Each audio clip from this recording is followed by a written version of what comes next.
Hi, this is day 2, and we got started on the Hardy Boys yesterday. Chapter 2. Chet Morton's jalopy was such a brilliant yellow that the boys were confident it would not be difficult to pick up the trail of the auto thief.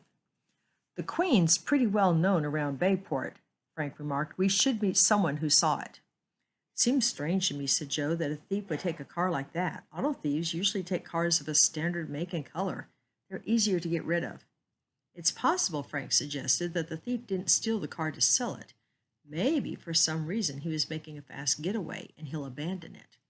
"Look," Chet exclaimed, pointing to a truck garden where several men were hoeing cabbage plants.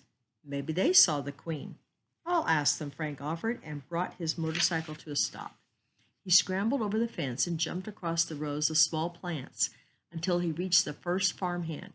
"Did you see a yellow jalopy go by here within the past hour?" Frank asked him. The lanky old farmer leaned on his hoe and put a hand to one ear. "Eh?" he shouted. "Did you see a fellow pass along here in a bright yellow car?" Frank repeated in a louder tone. The farmer called to his companions. As they ambled over, the old man removed a plug of tobacco from the pocket of his overalls and took a hearty chew. "Lad here wants to know if he saw a jalopy come by," he said slowly. The other 3 farmhands, all rather elderly men, did not answer at once. Instead, they laid down their hoes, and the plug of tobacco was duly passed around the group. Frank gritted his teeth. "Please hurry up and answer. The car was stolen. We're trying to find the thief." "That's so," said one of the men. "A hot rod, eh?" "Yes, a bright yellow one," Frank replied. Another of the workers removed his hat and mopped his brow. "Seems to me," he drawled, "I did see a car come by here a while ago." "A yellow car?" "No, 'twarn't yellow, come to think of it. I guess anyhow it was a delivery truck, if I remember rightly." Frank strove to conceal his impatience. "Please, did any of you—" "Was it a brand new car, real shiny?" asked the 4th member of the group. "No, it was an old car, but it was painted bright yellow," Frank explained. "My nephew had one of them things," the farmer remarked. "Never thought they were safe myself."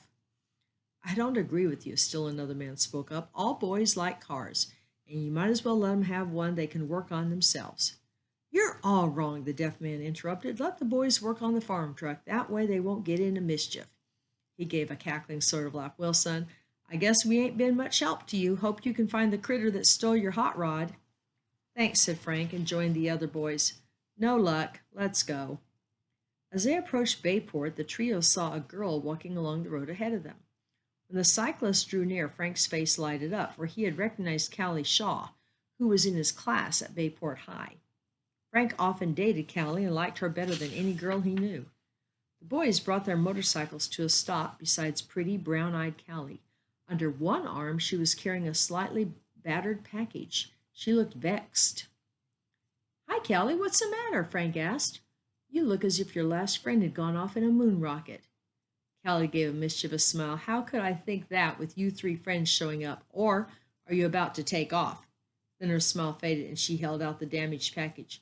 "Look at that," she exclaimed. "It's your fault, Chet Morton." The stout boy gulped. My fault? How do you figure that?"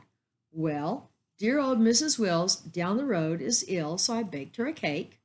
"Lucky Mrs. Wills," Joe broke in. "Callie, I'm feeling terribly ill." Callie ignored him. "That man in the car came along here so fast that I jumped to the side of the road and dropped my package. I'm afraid my cake is ruined." "What man?" Joe asked. "The one Chet lent his car to." "Callie, that's the man we're looking for," Frank exclaimed. "Chet didn't lend him the car, he stole it." "Oh," said Callie, shocked. "Chet, that's a shame. Was he heading for Bayport?"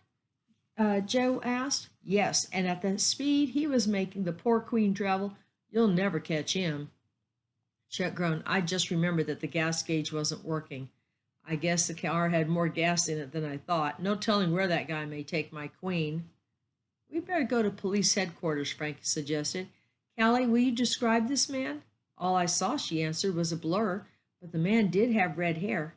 "Red hair!" Frank fairly shuddered. "Joe, do you think he could be the same man we saw? The one who wrecked his own car?" Joe wagged his head. "Miracles do happen. Maybe he wasn't hurt very much and walked to Chet's house." "And helped himself to my car," Chet added. Frank snapped his finger. Say, maybe the wrecked car didn't belong to that fellow. You mean he'd stolen it too? Joe interrupted. Yes, which would make him even more desperate to get away. Whatever are you boys talking about? Callie asked. I'll phone you tonight and tell you, Frank promised. Got a dash now. The boys waved goodbye to Callie and hurried into town. They went at once to Chief Ezra Colleague, head of the Bayport Police Force. He was a tall, husky man, well known to Fenton Hardy and his two sons. The chief had often turned to the private detective for help in solving particularly difficult cases. When the boys went into his office, they found the police chief talking with three excited men. One of these was Ike Harity, the old ticket seller at the city ferryboat office. Another was policeman Con Riley. The third was Oscar Smuff, a short, stout man. He was invariably seen wearing a checkered suit and a soft felt hat. He called himself a private detective and was working hard to earn a place on the Bayport police force. Smuff's playing up to colleague again, Joe whispered, chuckling as the boys waited for the chief to speak to them. Ike Harity was frankly frightened. He was a timid man who had perched on a high stool behind the ticket window at the ferryboat office day in and day out for a good many years.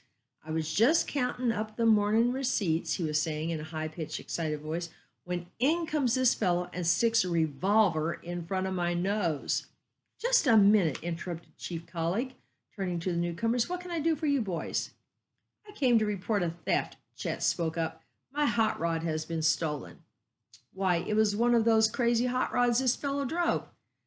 Ike Harity cried out. A yellow one. Ha! Exclaimed Oscar Smuff. A clue.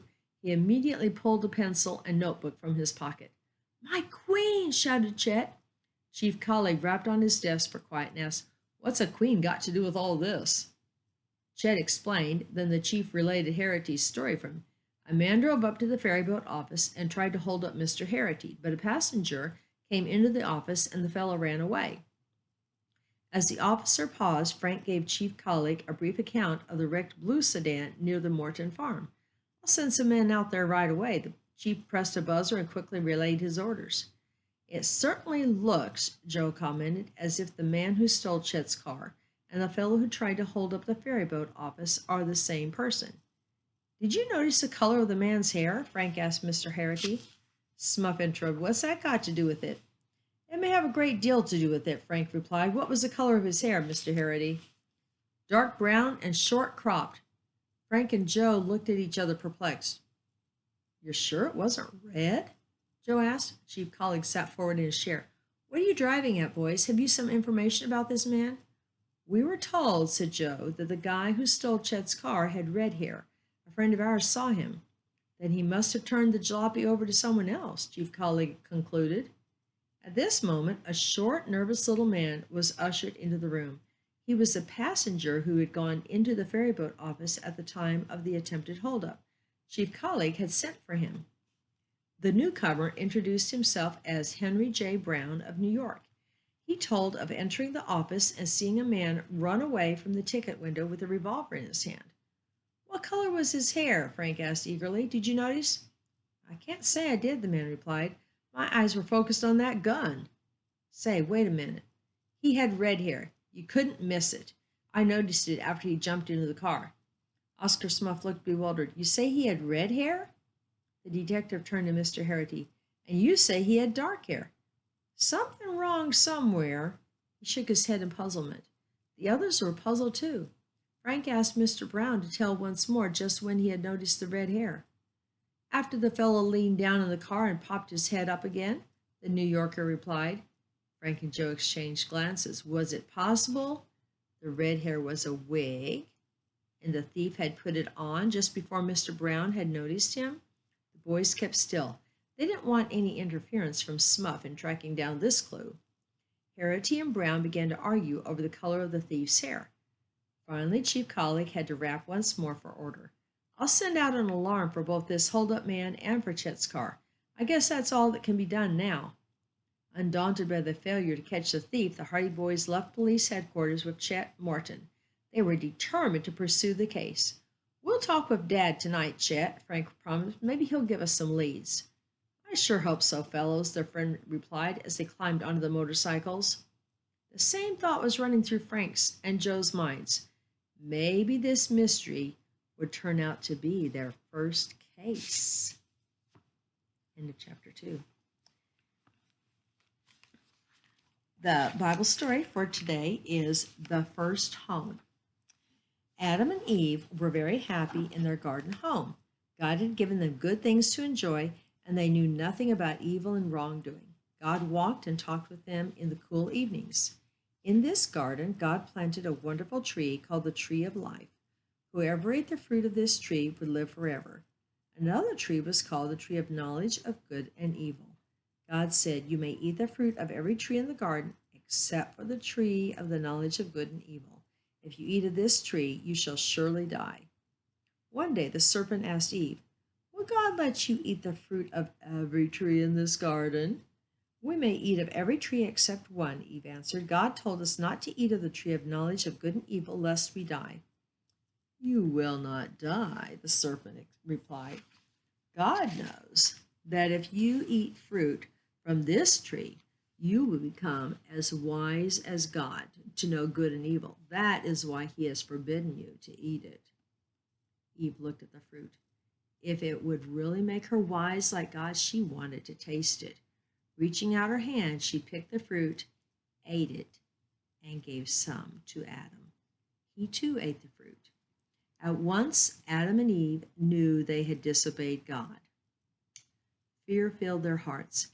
How afraid they were to meet God. They had never been afraid before, but now they tried to find a hiding place among the beautiful trees in the garden. Their hearts had become wicked. Soon a voice called, "Adam, where are you?" Adam answered, "Lord, I heard your voice and I was afraid, so I hid." "Why should you be afraid to meet me?" God asked. "Have you eaten the forbidden fruit?" Adam said, "Eve gave me some of the fruit, and I ate it." "What is this you have done?" God asked Eve. She answered, "The serpent tempted me, and I ate." God's heart was full of sorrow and pain because Adam and Eve had disobeyed him. Now they could no longer be with him because sin had spoiled their lives. They were no longer fit to live in the beautiful garden God had made for them. God sent them out into the world to make a home for themselves. At the gate of the garden, he placed an angel so Adam and Eve could not come back to eat of the tree of life. To Eve, God said, "Because you have disobeyed me, you shall have pain and trouble." God punished Adam too. No longer would it be easy to grow fruits and vegetables. Weeds and thorns and thistles would grow in his fields. When Adam and Eve died, their bodies would become dust again. All this came because of sin.